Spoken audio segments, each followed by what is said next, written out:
time to rethink, renew, and reimagine retirement. Welcome to Retire Repurposed. This podcast is dedicated to help people transition into fulfilling and purposeful retirements.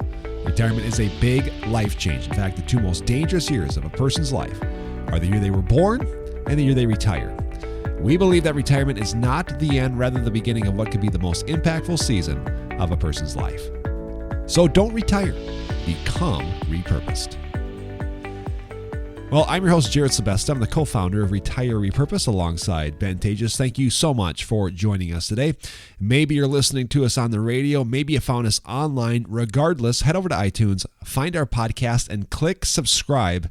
And better yet, leave us a quick positive rating and review. If you just take a moment and do that, we would appreciate that so much. Now, this podcast is all about retirement, but it's not about money. It's about the non-financial parts of retirement, which many times can be even more challenging than the financial. Few people can just flip the switch from working a career 30, 40, maybe 50 plus years and then shutting it off on Retirement Friday without methodical steps to living what we call a repurposed retirement. If you want more for your life and your retirement, then you have come to the right place. Well, on this episode, we wrap up our series on retirement habits. Healthy habits are important at any time in your life, but especially in retirement. Time is one of your greatest assets if you are a retiree, but if you have bad habits, that time will work against you. Today, we cover the habit of serving. Someone with a servant heart sees others as opportunities to serve and looks for ways to meet their needs. In this podcast, we give reasons serving is so important for your life, and we give specific examples of where to serve in retirement. Enjoy this episode.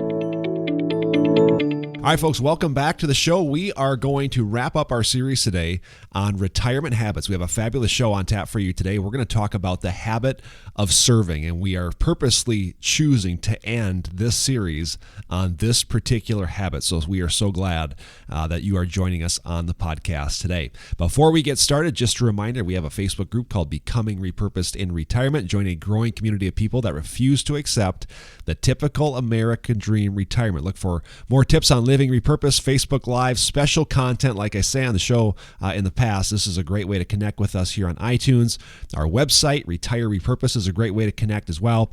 But if you want kind of direct access to all the latest and greatest content, the Facebook group is the way to go. Go to facebook.com and search Becoming Repurposed in Retirement. Click join. And again, join this community of people that is certainly growing, and people want more of this idea of living a repurposed retirement. One more announcement, we're also on YouTube. So if you're not in iTunes, you miss a show, maybe on the radio, you can go over to YouTube and search Retire Repurposed. You'll find all the shows logged there as well. So again, we've got plenty of places that you can find this content. And again, we're a little biased because we think it's really good, and this is a message that people need to hear. Ben Tejas joins me on the show right now. I think this is episode number 12, and this has been a really interesting series. I knew when we started this series that it was going to be more than just a couple of episodes, because this idea of habits, this idea of retirement needs kind of some legs to really lay down its message. Yeah, I mean, we started this whole series right at the beginning of the year. And I think a lot of people, when they start out the year, they look to, try to make meaningful changes in their life. And, I did the same thing. I read a book, Atomic Habits, with James Clear, now becoming one of my favorite new books. And he talks a lot about changing our lives through just little bits of improvement, continual improvement. And that's really what habits are, right? Habits are continual improvement to make us more like the person who we want to be. And I think he talks about how habits are votes of kind of reassuring who we are. And one thing we know about retirees, well, anybody, right, Jared, is that if we've got more time on our hands, if we don't use it specifically and we don't engineer our days, and we don't create good habits, bad things will happen, right? It's so easy for us to fall downward, right? And that's what this is all about, is let's make sure all these habits we've been talking about are part of every retiree's day. Well, I think even this whole platform, perhaps, you may think like, repurpose exists so I can retire and, feel better about myself. I can retire and sleep good at night knowing I did a little bit of good. Maybe you could even say like, I want to be a little bit more fulfilled. And all those things are good, and we hope that you experience those things. But really, we want you walking into your fullness, a full expression of really who God created you to be. Retirement is a great time to do that. You should be doing that anyway. But if you haven't achieved that or haven't gotten there, retirement can be that time to do it. And so again, I'm looking back at all the episodes we've done in the last 10, 12 shows. And I'm like, if you do these things, you are going to be more fulfilled. You are going to have better days. You're certainly going to have more impact. But I think if you do this, it really is going to help you walk into fullness as to how God created you to be. Look back at our very first episode that we did now, a couple of months ago, and we talked about the habit of having gratitude. And I think it's kind of interesting that now we're bookending this series on servantship. Gratitude and servantship is just such an important piece of the human experience. But really, again, if you're doing these things, these are the things that God has called us to do and to be. Yeah, I mean, I think kind of what we're doing is reminding people of things they've heard, right? I mean, there's nothing new here. I think most of what we're talking about very much can be found right in the Bible. I mean, how should you live? And I love this quote from Samuel Johnson where he says, people mostly need to be reminded more than they need to be instructed. Mm-hmm. And really that's what this is about, is let's just remind people, hey, these are different habits and important things that I think are right. I mean, having a heart of gratitude, and today's stuff about being a servant, written for us, right. Many years ago in the Bible, and now we're kind of just making sure, hey, this still applies. Yeah. This is still wisdom. This is stuff that people need to be thinking about. I said at the beginning of the show, if you haven't subscribed, make sure you do that. But seriously, go back and look at the laundry list of habits that we have covered. Everything from, again, having a heart of gratitude, setting a schedule, moving, adding value, social connections. Last week, we talked about the habit of growing. That's another one. And that was really interesting, too, because in a world that tells you in retirement, it is now time for you to just chill out, relax. Now life is about you. Boy, there's a stark contrast between that framework, that worldview, and the things that we're trying to encourage people to do.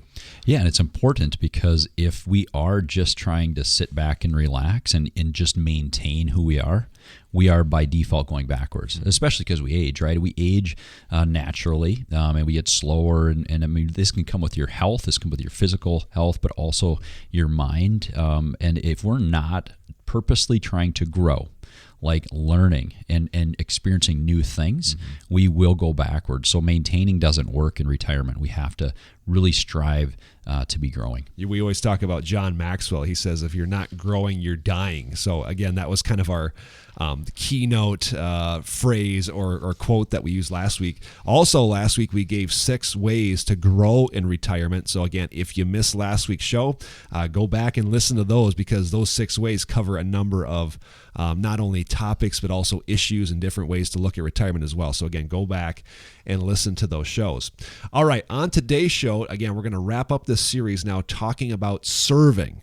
And again, this idea of servantship does not come up a lot, at least what I've seen in the literature that I've seen regarding retirement. But again, this is another, keep saying it, but it's a key piece to this idea of living repurposed. Yeah, I think sometimes people come into this retirement, and if you're doing it by how certainly our current culture would tell you to retire, it becomes very self-focused, right? And it becomes something that is, it's a lot of I's. It's like I've become more focused on my activities, my hobbies, my life, and even my family. Like I am focused on all of this stuff that is mine. And I think what we need to have again, Jared, is the servant's heart. So where we see others as opportunities to serve. Mm-hmm. And we actually are actively looking for ways to meet their needs. Totally different from being self-focused to having a servant heart. And I think that's step one, is we just acknowledge that retirement, if done by society standards today, you're doing it because you want to focus on your own stuff. And that stuff's great and actually made better all the things I talked about as far as your hobbies, your activities, everything else is actually made better Right. when you come at it from a servant's heart. What you just said there, I see others as opportunities to serve and look for ways to meet their needs. That comes right out of lesson 1 out of Repurposed University. So a little plug for that.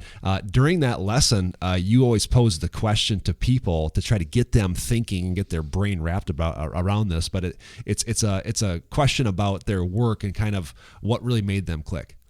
Yeah, I love that question, because as people are kind of transitioning in their minds, like, am I ready for retirement? Just say, well, what was the best part of your days while you were working? Mm-hmm. And almost always it comes up some way that they've used their skills and talents to impact another person, to serve someone.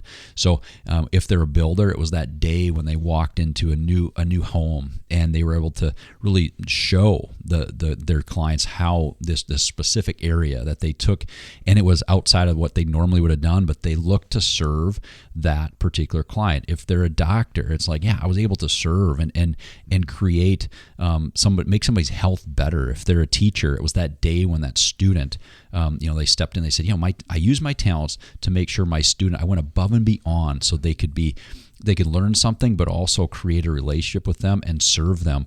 Every single time, it's about some level of service, something bigger than them, right, that they're able to do for someone else that involved using their talent. So those are the best days. It's never payday. Right. It's never payday. And again, it's not something that really involves something that is really about me. And again, that's the framework we're trying to get people to think about. We talk about golf, fishing. We could talk about pickleball, RVing. There's nothing inherently wrong with any of those things. I think if you listen to our stuff without digging deeper into the context of what we're trying to say, I think that we could probably be accused of being, these guys are the fun haters, right? These are the guys that, they never want me to have any fun. I have to retire from my job. I have to continue to push the envelope and never slow down. Just talk about that for a second. Like, where is that line where it starts to get a little fuzzy, where I can have a hobby, I can have some fun, but yet not make it all about me? Is it? Try to describe that. Well, I think it's not necessarily about what you have or even what you're doing. It's why you're doing it and why you have it, right? So, I mean, you can look at almost anything you do, and whether that be your hobbies of golf or fishing or whatever that might be. And if you're doing that solely focused on yourself and how it makes you feel, that's when I think it becomes less of something that will fulfill you and more of something that will leave you empty. Right. So I think a great example of that, Jared, is this group, with the sower ministry that I know you've talked with those folks. Mm-hmm. When they look at how they do their RVing. I mean, RVing's always been a big part of people in retirement, because I think you get a little more time on your hands. You've always wanted to see things. So, I mean, it's always been the thing, like, I'm going to buy an RV and travel, right? And that does happen quite a bit, and there's nothing wrong with that. But I think if your whole focus is just on what you're going to get out of it, I think many times it'll leave you a little bit empty. Yeah, you mentioned the sower ministry. It's spelled SOWER. It stands for Servants on Wheels, Ever Ready, and their tagline is RV with a Purpose. And the only reason I know about this is because actually some of our listeners of this show messaged me and emailed me about this, because they actually take part in this ministry. It's based in Texas, but what they do essentially is they find service projects, places that need a little bit of help. And we're talking about maybe some landscaping, framing a wall, doing some painting, but they're looking for, married, retired couples that have RVs that want to serve. And so they find these projects kind of dotted all throughout the country. They post them on their website. They reach out to the people that are involved, and these people will flock to this area from all over the country, well, all over the continent. I mean, they'll come from Canada, all over the place, and they'll all meet at a specified time to go and serve these places. It could be summer camps, Bible camps, recovery centers, what have you. And you're getting the joy of travel. You're getting the joy of RVing, but then you also get the joy of serving. And not only that, serving in community with other people. So I just thought, if you just take a look at RVing, again, you could use these two things in two different ways but they couldn't contrast each other more. Yeah, I think an easy contrast is look at drive by. I mean, there's a couple of brand names of RV dealers that I know I've seen around, and I don't want to pick on them other than I'll pick on their names. I mean, one was called Lazy Days RV. I'm not making this up. That was the name of their dealership. Another one was Pleasureland. And I hear that and I just cringe a little bit because I'm like, yeah, I mean, should we have lazy days in our RV? Yeah, we can. That's called earned rest, right? But if we're just lazy, that's not who I want to be. And you ask most retirees, I don't want to just be considered a lazy person. Right. I want to enjoy time in my RV. Pleasureland. I mean, I'm just buying this RV strictly for pleasure. Right. I mean, that's part of it, but it should be a byproduct of, yes, you've worked a long time. Now you can enjoy traveling the world and seeing things, but is there some purpose to it? One of the biggest things that retirees miss out on in retirement is this feeling of I don't have a purpose. Well, if you don't want to feel like you have a purpose, try being lazy. Right. Try having just straight up pleasure. My goal is to be lazy and have pleasure. I think both of those things cause more emptiness than anything else. Yeah. So again, not to pick on those two places. I mean, they're not sponsoring us today, obviously, but I think they both kind of miss those taglines or those brand names. Miss really what people should look for in RVing, and that Sower Ministry, their tagline.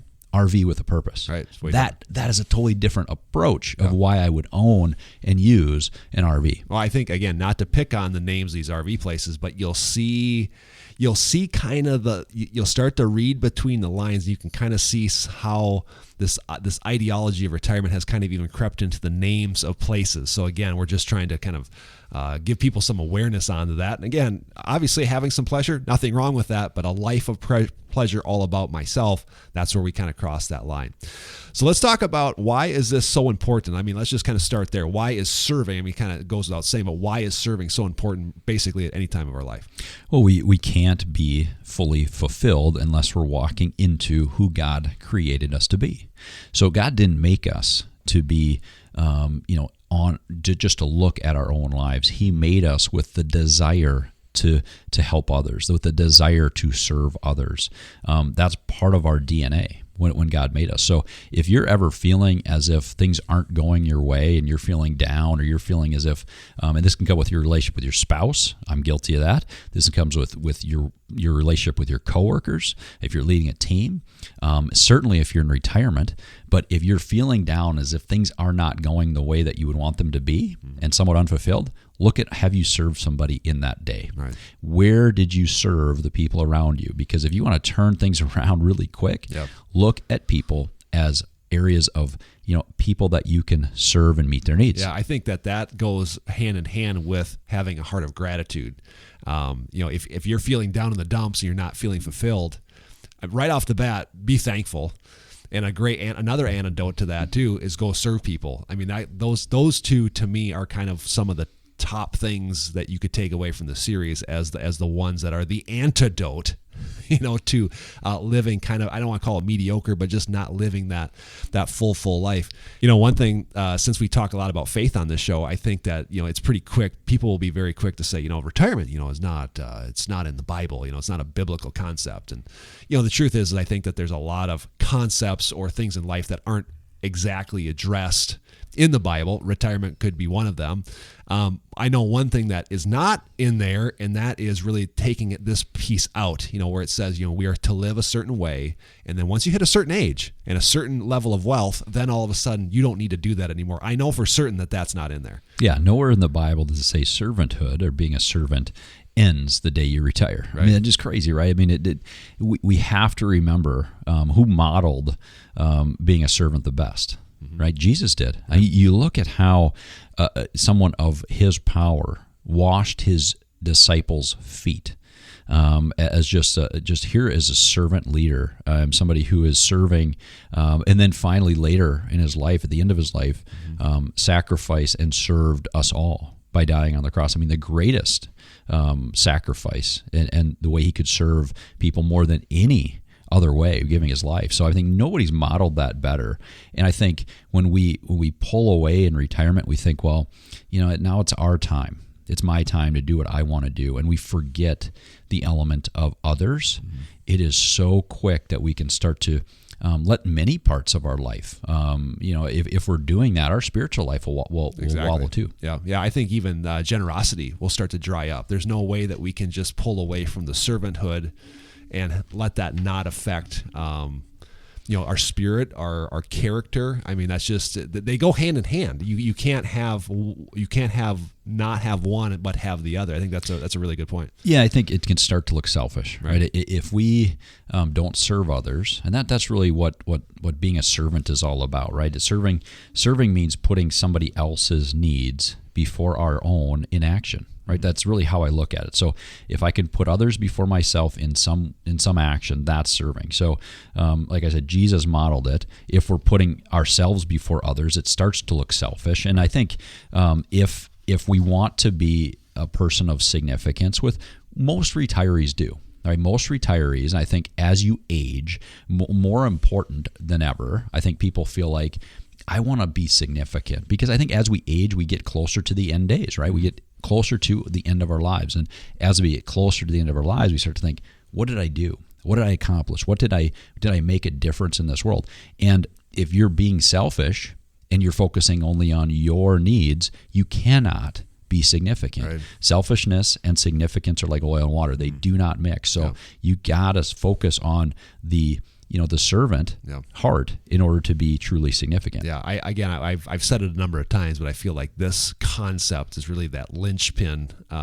It's really a linchpin thing. All these things we've talked about, important, but this one here, if you pull that one out of the equation, it's going to be hard to really have that repurposed fulfillment coming into fullness. It's going to be really hard to accomplish that.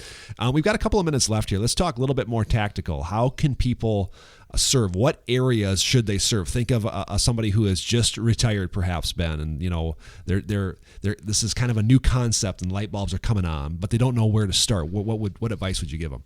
Well, the easiest place to start is the people closest to you, right? I mean, I would start right with my own family. And sometimes you hear retirees say, my job and my new my new purpose in life is to just serve my family. Mm-hmm. So I'm just going to go be with them. Well, that may not actually be what they need, is more time with you. I would start by serving my family, but do it in a way that is truly service, by asking them and communicating with them, hey, I have more time now. How can I best serve you? And that may look like more time with them. Typically it does, but it may be just different things that you can do to make their life better, right? Mm-hmm. So come at it from can I best serve you and your family? No, I think it almost looks a lot like the relational biospheres that we set up in Repurpose University, where you've got these different layers. Again, I think you could even expand that layer out a little bit more, kind of going to your neighborhood and even your city. Talk about that. Well, go just outside of your home, right? I mean, we've got people right next door to us, right next door that we may not know. Maybe they're just fringe people that you just haven't been able to reach out to yet. Go there next. Get a little bit further outside of your family. Mm-hmm. And when you're done with that, go inside your community. Like, go a little bit bigger in your city or your community at church, and just start to expand the people that you see as areas that you can serve. Yeah, and again, it's making sure you have to understand who you are. And again, we've done an entire series on understanding who you are and where your talents lie in your skills and your abilities. So I would challenge you to think about that. But also, too, there's kind of even a bigger circle more than that. Yeah, I think after you've been able to impact, and by the way, this next one, we're going to talk about serving the world, serving the kingdom of God. And for some of us, that might start small with our family, and then with your closest neighbors, and that might be the extent of it. Some people may actually be called to serve in the kingdom in a place where they are actually going places. Right. Everybody's got a different way they can serve. Some of us aren't called to go into the ministry, outside of your local area. They're not called to the mission field, if you will. The mission field is right next to them, and that's okay. What you have to do is just look at whether you're called to your family, your community, or the world and kingdom in the mission field. How can you best use the talents that God's given you to make a difference in the people's lives around you? Because that's really how you're going to have that ultimate fulfillment in retirement. Well, I sure hope you enjoyed this conversation on the habit of serving. Just one more thought here before I let you go. The happiest people that we have seen in our experience are the ones that are serving until the very end of their life, regardless of wealth or status. If you would like a copy of Ben's book, Repurpose: The Untold Story of Retirement in America, just go to our website, retirerepurposed.com. Until next time, I'm Jared Sebesta. Remember, don't retire, become repurposed. We'll see you then. Securities offered through Avantax Investment Services. Member FINRA SIPC. Investment advisory services offered through Avantax Advisory Services. Insurance services offered through an Avantax affiliated insurance agency.